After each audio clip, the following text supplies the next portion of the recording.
এখন বাজে রাত্রি 12:51, মানে 1টা বাজতে যাচ্ছে। হ্যাঁ, চোখটা পুরো এখনো চলচল করছে, চোখে জল।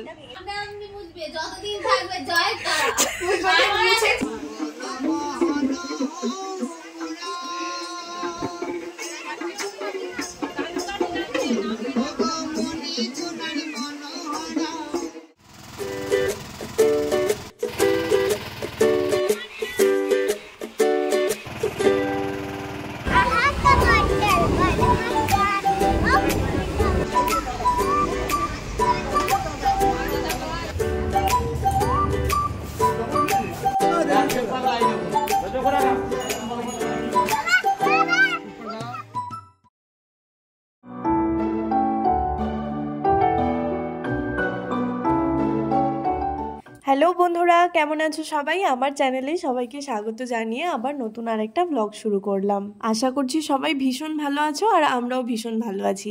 তো আজকে হচ্ছে ফাইনালি সেই দিনটা যেদিন নীল সোনাকে নিয়ে প্রথমবার আমরা কোথাও বেরিয়েছি বাইরে ঘুরতে। সকাল সকাল আমরা পৌঁছে গেছি তারকেশ্বর স্টেশনে। এখান থেকে 11:15 ট্রেন ধরার আছে। তারপরে আমরা যাব কামারকুণ্ডুতে, সেখান থেকে যাব রামপুরহাট, আর তারপরে সেখান থেকে পৌঁছাবো তারাপীঠ। পুজো দিতেই আমরা যাচ্ছি ঠিকই, কিন্তু এটা আমাদের কাছে ঘুরতে যাওয়ারই সমান, কারণ আমাদের বাড়ি থেকে অনেকটা জার্নি করে তারাপীঠে পৌঁছাতে হবে।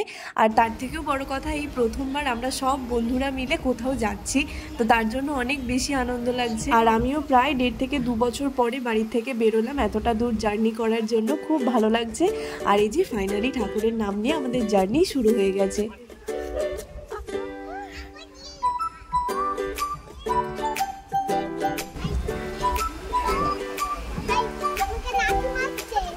বাবা ভাই লাঠি মারছে গো, গায়ে পা টিপছি। এ বাবা নীল আবার হাসছে দুষ্টুমি করে। মুখ মেটা পাচ্ছে না, আসটা মারছে।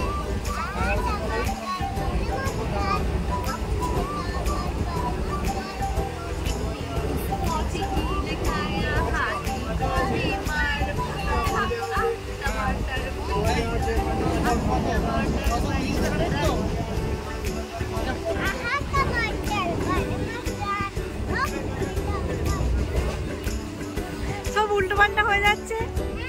হ্যাঁ হ্যাঁ হ্যাঁ হ্যাঁ, আমাদের ব্যাগ বওয়ার লোকের অভাব আছে। সত্যি দারুণ টান, বলো তাহলে।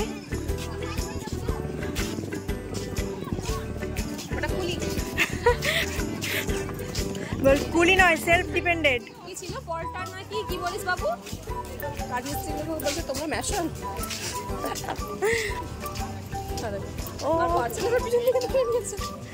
তো এই যে আমরা পৌঁছে গেছি কামারকুণ্ডু, আর কামারকুণ্ডু কডলাইন থেকেই আমাদের রামপুরহাটের ট্রেন। আর নীল সোনা তো ট্রেনে চেপে ভীষণ খুশি, আর ওর আশেপাশের মানুষগুলোও কিন্তু ওকে দেখে খুব খুশি হচ্ছিল।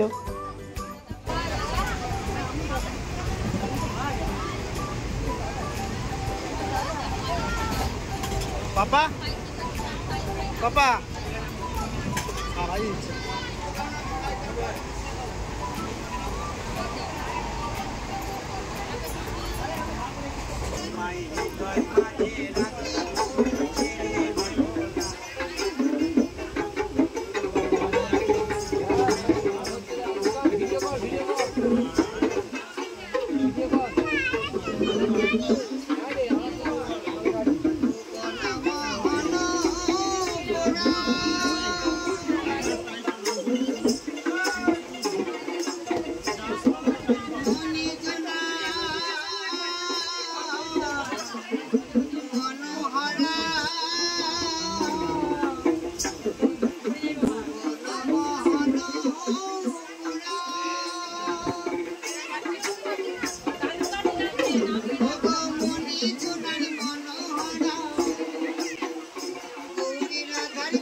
টিস্যু লাগবে, টিস্যু।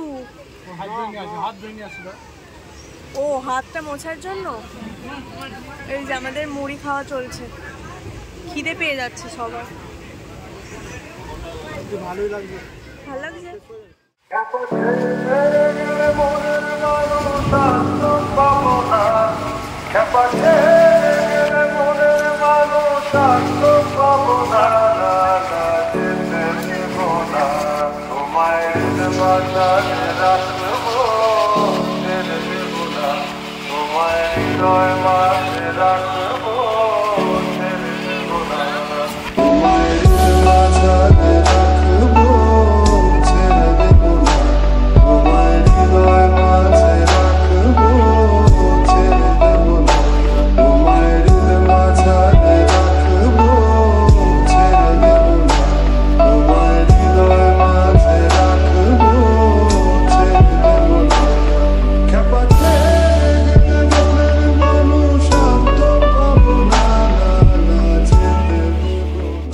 তো এই যে আমরা চলে এসেছি রামপুরহাটে।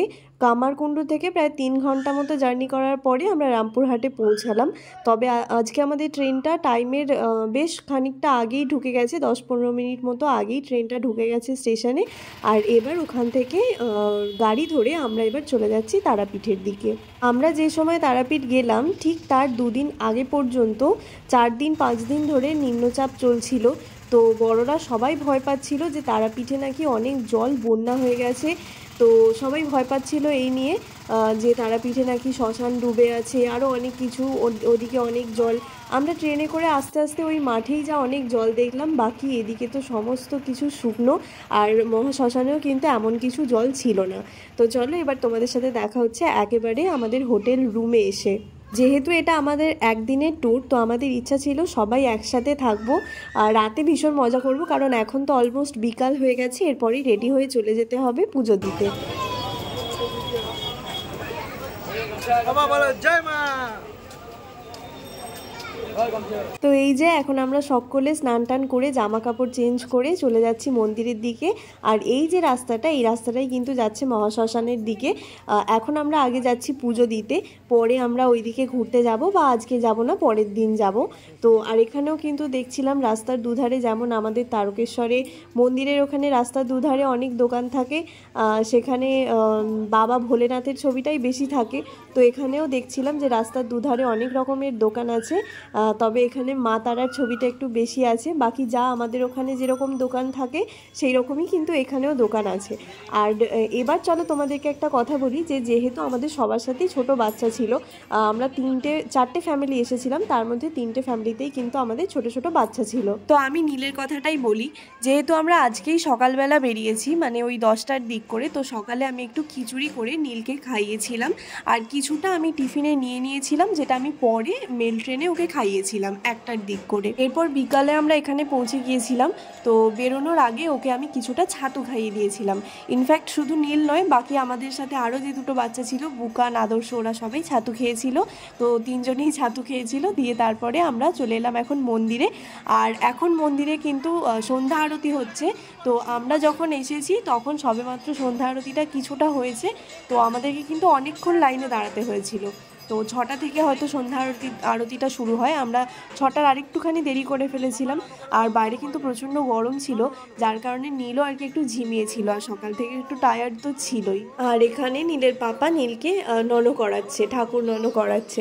আর যেহেতু মায়ের আরতি শুধু মন্দিরের ভিতর থেকে তো সবাই দেখতে পারবে না, সেই কারণে দেখছি এখানে একটা বড় স্ক্রিন লাগানো আছে, যার মধ্যে মায়ের আরতিটা একদম মানে লাইভ দেখানো হচ্ছে। খুব ভালো লাগছিল এখান থেকে দাঁড়িয়ে দাঁড়িয়ে আরতিটা দেখতে।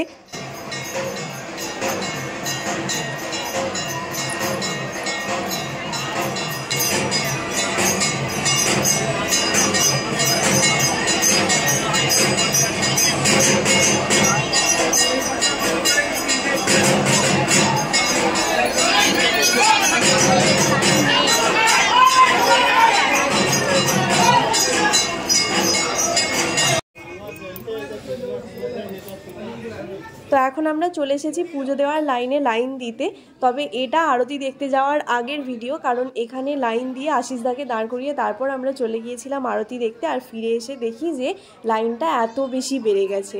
তো যেহেতু সন্ধ্যা আরতি হচ্ছিল সেই কারণে লাইনটা কিছুটা কম ছিল। তারপরে আস্তে আস্তে লোকজন আসছিল, মানে ভক্তরা আসছিল আর লাইন দিচ্ছিল। তো লাইনটা সঙ্গে সঙ্গে দেখছো কত বেশি বেড়ে গেছে। আর আমরা কিন্তু সব আরতিটা দেখিনি, কিছুটা দেখেই আবার এখানে চলে এসেছিলাম। তো এখানেও আমাদেরকে অনেকক্ষণ দাঁড়িয়ে থাকতে হয়েছিল, মানে ওয়েট করতে হচ্ছিল। আর এদিকে একজন পদ্মফুল বিক্রি করছিল। তো যেহেতু মা তারা পদ্মফুলে সন্তুষ্ট হন, আমরা কিন্তু নিয়ে নিয়েছি পদ্মফুল।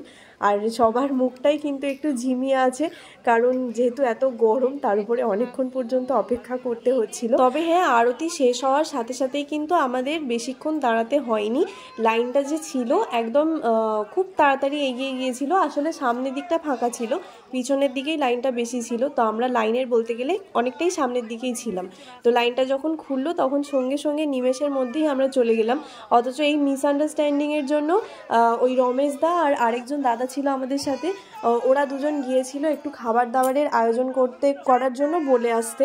তো ওরা যেহেতু এসে পৌঁছাতে পারলো না, আর আমাদের লাইনটা এত তাড়াতাড়ি পৌঁছে গেল মন্দিরের দিকে যে ওদের জন্য আবার কিন্তু আমাদেরকে অনেকক্ষণ দাঁড়িয়ে থাকতে হয়েছিল। পরে আবার ওরা নতুন করে মায়ের কাছে পুজো দিয়েছিল। তো এটা যেমন আমাদেরকে ওয়েট করতে হয়েছিল, তবে এর একটা খুব মানে ভালো দিক হয়েছিল আমাদের সাথে।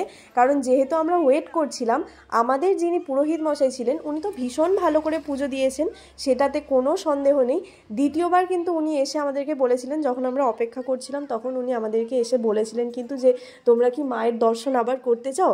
আর এইরকম সুযোগ কি কেউ কখনো বলে মানে না দেখবো না, বা এইরকম সুযোগ কি কেউ কখনো ছাড়তে চায়? তো আমরা সঙ্গে সঙ্গে বললাম যে হ্যাঁ, আমরা বলতে সেখানে আমরা যারা মেয়েরা ছিলাম, মানে আমি, শ্রীরূপাদি, মৌমিতা, তারপরে পাপিয়াদি, আর আমাদের সাথে আমাদের ছেলেগুলো ছিল।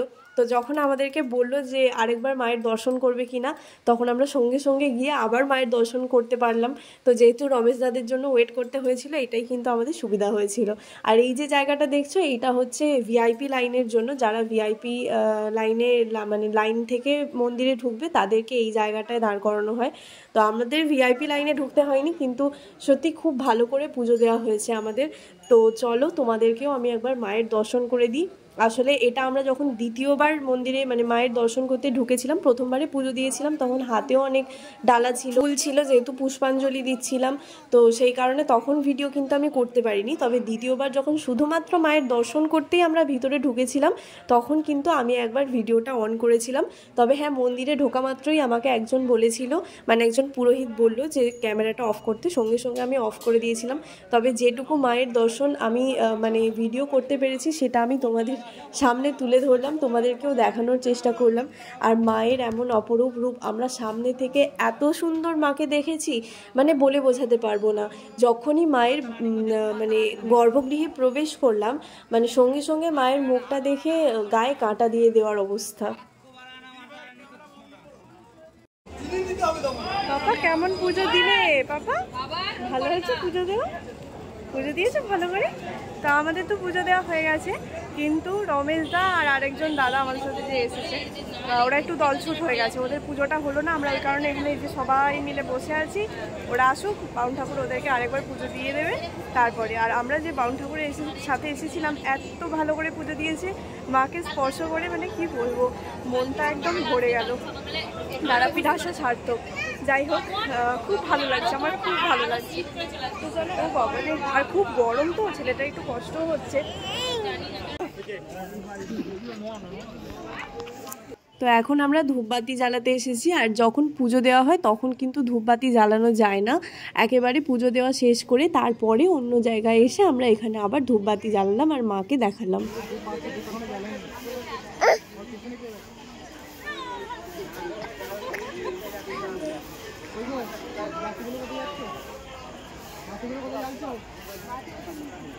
যাও, যে তুমি দিয়ে এসো, যাও।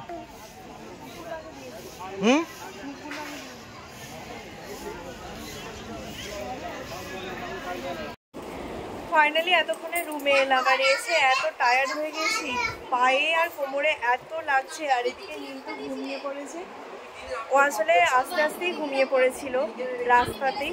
ওর খুবই ঘুম পেয়ে গেছিলো, মানে দুপুরবেলাও ভালো করে ঘুমোতে পারেনি, সারাদিনই প্রায় ভালো করে ঘুমাতে পারেনি। তো ঘুম পেয়ে গেছিলো ওর, ঘুমিয়ে পড়েছে, এখন শুয়ে দিলাম ওকে একটুখানি। আর বাইরে এত গরম লাগছিল সেই কারণেই আরও কষ্ট হচ্ছিল। আর নীল তো তবুও অনেক চুপ ছিল, সেরকম খুব একটা কান্নাকাটি করেনি। শেষের দিকে ঘুম পেয়ে গিয়েছিলো তখন একটু কান্নাকাটি করছিল। তো এখন আপাতত রুমে এলাম, রেস্ট করি।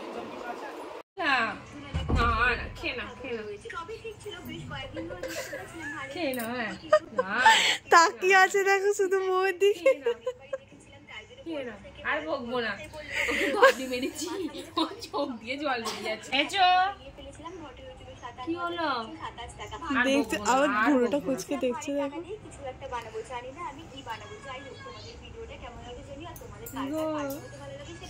একভাবে তাকিয়ে আছে, হ্যাঁ চোখটা পুরো এখনো চলচল করছে, চোখে জল।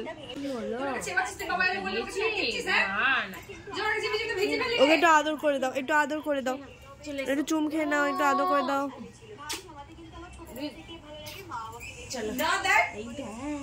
আমি ভাবি আমি ল্যাদ করে একটা, আমি ভাবি আমি ল্যাদ করে না, ছেলের মুখের রং মুছেছে না নিজের মুখের রং মুছেছে। ঠিক বাড়ি অবধি যেতে হবে না, বাড়ি অবধি যেতে হবে।